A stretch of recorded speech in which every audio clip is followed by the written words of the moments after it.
За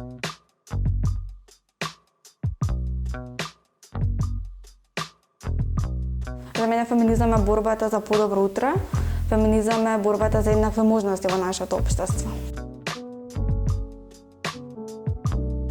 Оно што денеска може да го видиме дека и како се смета зборот феминизам за навреда. И многу често, особено млади девојки и млади момчиња се плашат да кажат дека се поддржувачи на феминизмот, затоа што е доста стигматизиран како термин, но исто така имаме и цела негативна перцепција за тоа што значи да се биде феминист. Феминизмот е лична борба на секој од нас, не само на жените, и не сакаме да ги земеме правата на мажите.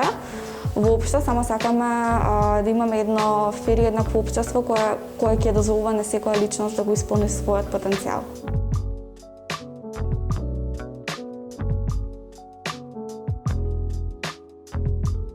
Баш проверував учебници каде се спомнува феминизмот.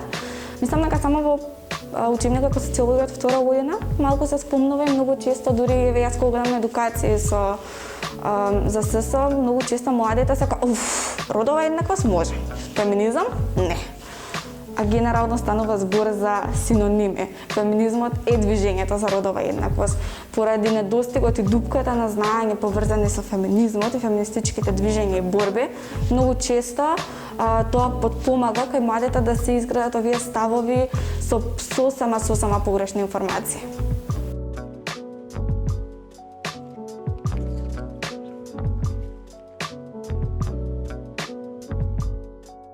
Моја go-to порака, за која е книгата која секоја личност треба да прочита на тема феминизам, е дефинитивно вториот повод Симон де Бовар, затоа што и како мене лично, знам и на многу други луѓе, им помогна да некако си го најдат местото во движењето и истовремено да го научат историскиот аспект на развивањето на родовите улоги и родовата нееднаквост.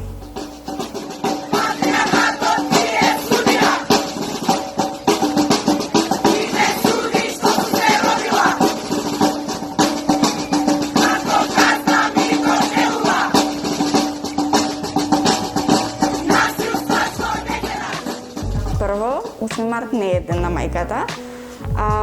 Втора, нема потреба за подароци за понежниот пол, такво нешто не постои. Би сакала да ги замолам сите маркетички агенции да го тргнат тој дел од нивниот маркетинг. И трето, што може вие да направите, може да дојдете на протест, може да се приклучите во Хера Млади, може да дојдете во Feminist Book Club, може дури само и да го споделите настанот или некоја порака поврзана со феминизмот.